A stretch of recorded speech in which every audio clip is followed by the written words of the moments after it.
Good evening, everyone. It is July 23rd, 2019. I'm Eric. So last night I got a little bit of shit about kind of trolling Mark Dice for his giddy teenage girl-like behavior when he could have made much better use of that time instead of bragging about himself. It seems that once people really like a personality, it's very difficult for them to accept anyone criticizing that specific personality. But here we are at DC Clothesline, 4 global scale events to watch carefully as they could rock your world and change the course of everything. And this is from Natural News, Mike Adams. Of course, I'm not going to read the entire article, but we were going to go down here to the 4 things that he was referring to. The number 1 on his list is risk of war with Iran. And it is heating up, but it's not because Iran wants a war with us. It's because there's been a plan in play for quite some time now to overthrow 7 countries. They wanted it done in 5 years, but you saw how well that worked, right? But the U.S. is staging troops in the Middle East in preparation for a possible shooting war with Iran.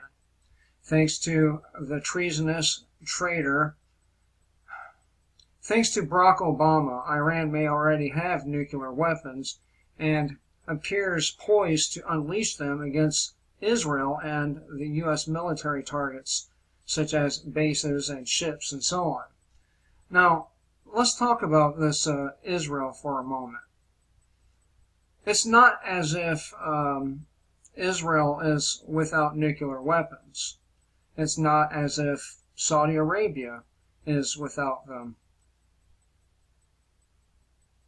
The reason why we're looking at going to war with Iran is, as we said many times, to overthrow the last and final country, and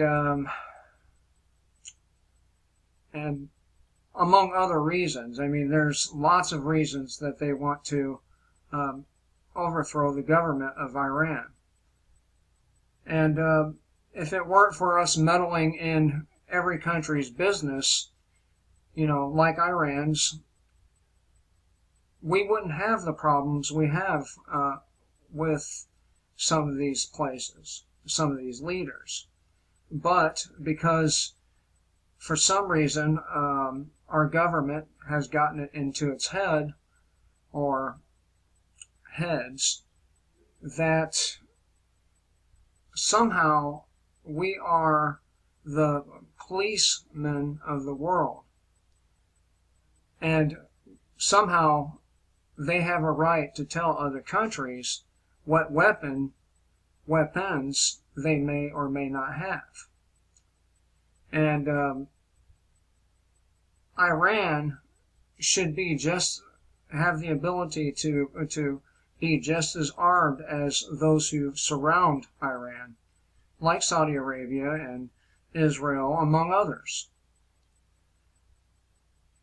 But I don't think it's going to be the U.S. to start the war with Iran, though. I really think it will be Israel, and of course, if Israel starts it, Donald Trump will run to their rescue. And that's what I see happening. I see Israel starting the war and having some losses there, and Donald Trump intervening on their behalf. Could be wrong, but he seems like he's awfully in love with Israel. Number 2, China is heading toward a real estate bubble collapse and economic implosion. And so are we, even though individuals like Mike Adams or Mark Dice will not admit, since they're guys in power, that this is going on here as well. It is. They say Trump's decisive move to level punishing tariffs on China made goods China made goods, my bad, is doing exactly what it was intended to do: implode China's exports, cash flow, and manufacturing base.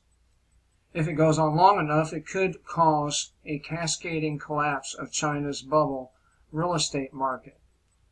And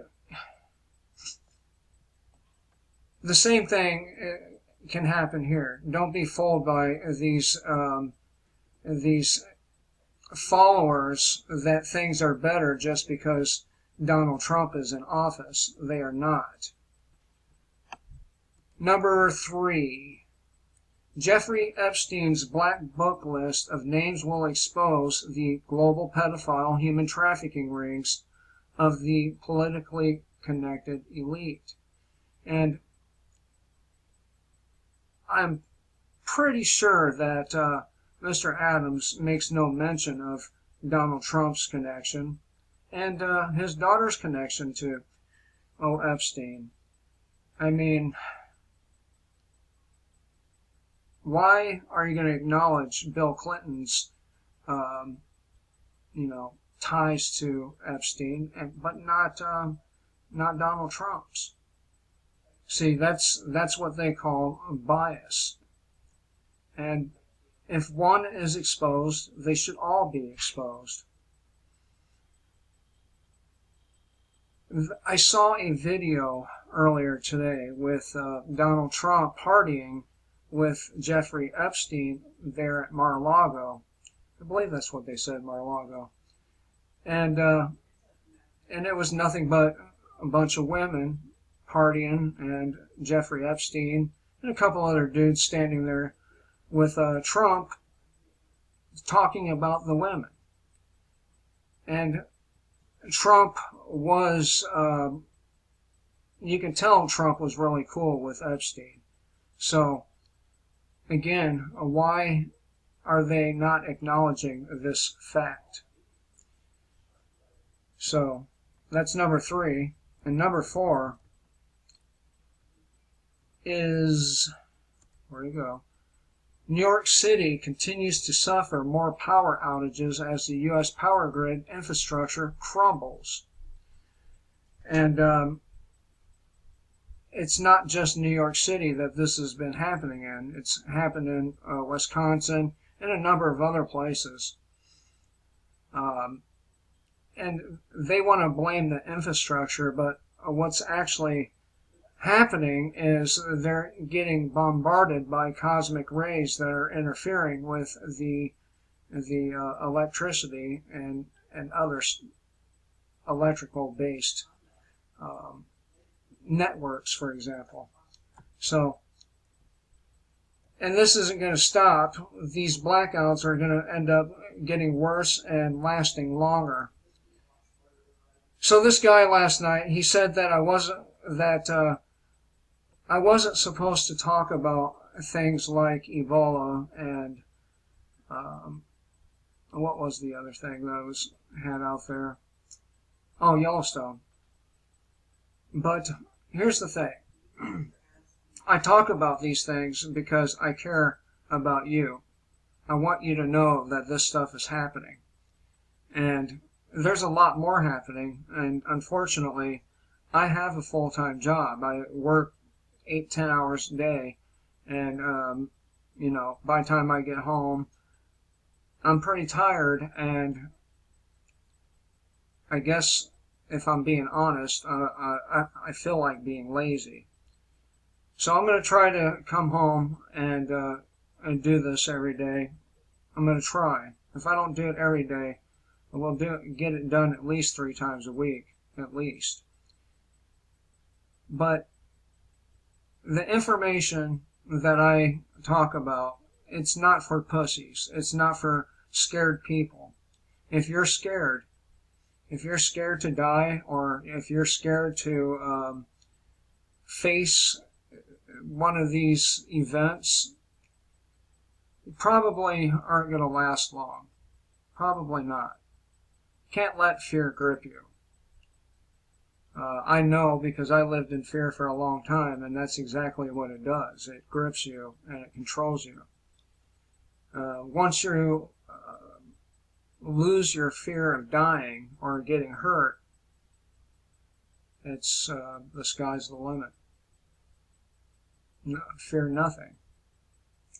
Not the end, not any God, not any Lucifer, or anything in between. You fear nothing.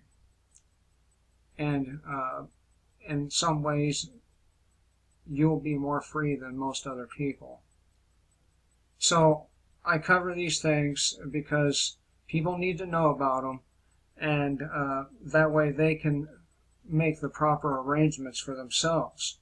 He went on to say that, or insinuate that he'd like to see it have effect on me.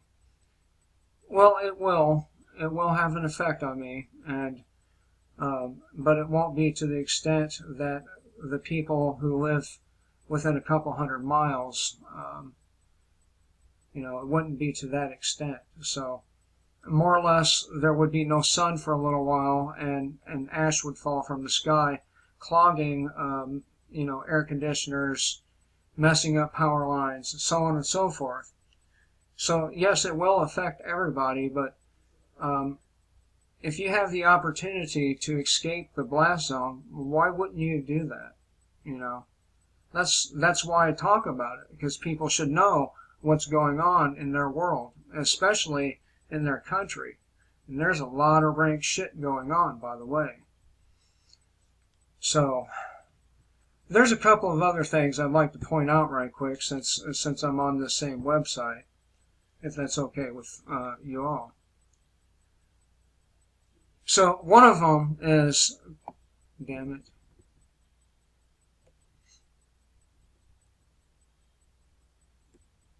one of them is parents told their kids will be stolen by the state if they cannot pay for school lunches. And they got a letter from the school districts saying as much, straight up saying DSS, or they will notify DSS because you can't feed your kid. Now, as far as I know, most schools have a free lunch program. Most of them. And what is the deal with threatening these people? What gives them the right to make threats? It's yet another example of why people should pull their children out of the public school system and homeschool them.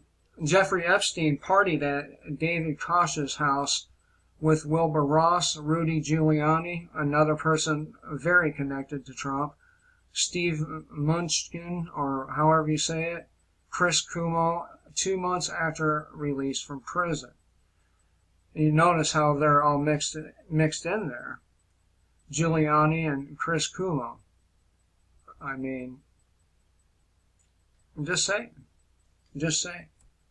A lot of people are connected to this guy, and I really have a hard time believing that he's going to serve a whole lot of time given those connections.